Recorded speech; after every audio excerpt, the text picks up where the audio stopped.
les problèmes sociaux. Oui, tout à l'heure, on a cité le cas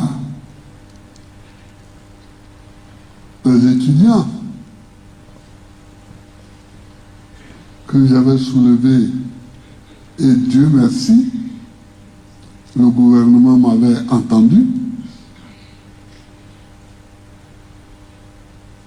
Il ne faut jamais dire, quand vous êtes en politique, oh, ce problème-là est trop évident, ils vont voir ça, donc c'est même pas la peine d'en parler. Non, hein. Il faut en parler.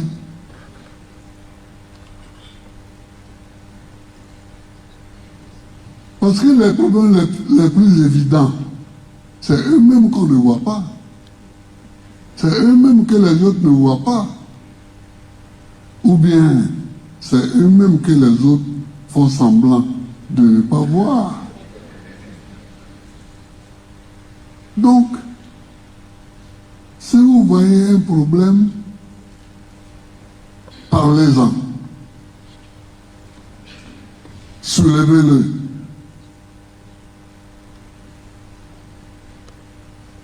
Si vous avez la chance,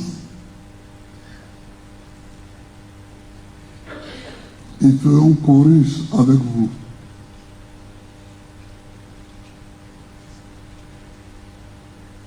Si vous n'avez pas de chance, ils ne vous entendront pas. Ou bien alors, ils verront et ils feront semblant de ne vous avoir pas entendu. Mais il faut continuer à en parler. Il faut continuer à en parler. Donc pour ça, j'avais dit merci au gouvernement, parce qu'il n'est pas digne qu'en Côte d'Ivoire, les étudiants aillent dormir sous les bancs des amphithéâtres. Ce n'est pas digne.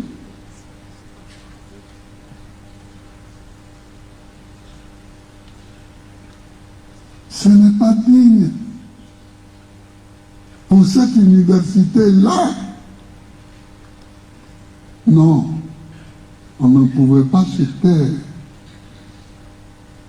Et on ne peut pas se taire sur ça. Nous sommes nombreux à avoir fait l'école là. Mais si nos aînés avaient vécu comme ça, si nous-mêmes avions vécu comme ça,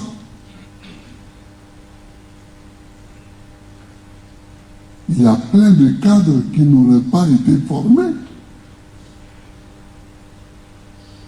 Il y a plein de cadres qui n'auraient pas été formés. Moi, tous les cadres de ma génération, nous sommes passés par là. Quoi ça? Oh, nous sommes nombreux quand même. Nous sommes nombreux. Donc nous avons bien fait de mettre l'accent dessus. Le gouvernement aussi a bien fait de prendre les décisions pour ouvrir les cités et donner un lit ou un matelas à chaque étudiant. Maintenant, veillons à regarder pour voir qu'effectivement les lits et les matelas sont donnés. Veillons à ça.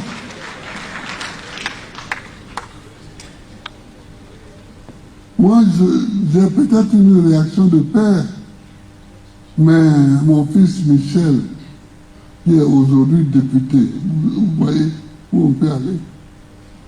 Quand il était étudiant dans cette université, il était cambodgien. Maintenant, on dit qu'ils sont du Kosovo. Maintenant, ouais, ils sont des Palestiniens maintenant. Sinon, Michel était cambodgien.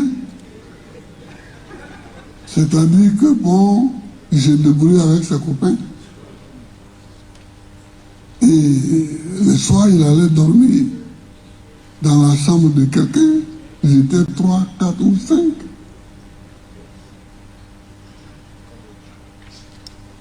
Un père voyant cela, ça lui laisse quand même un souvenir plus tard.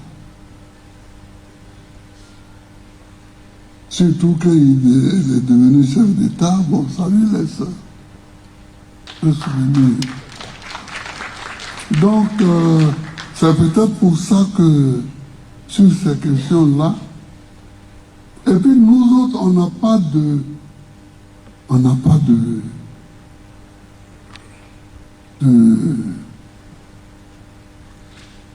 pas d'alternative que les chambres de cité.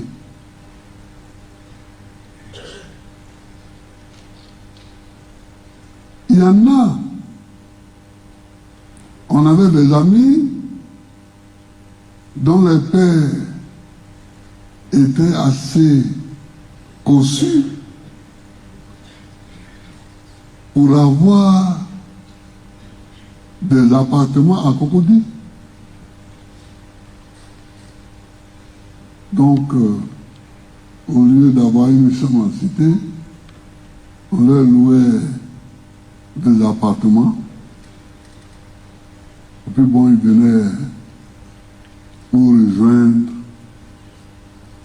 Et le soir, ils retournaient dans leurs appartements.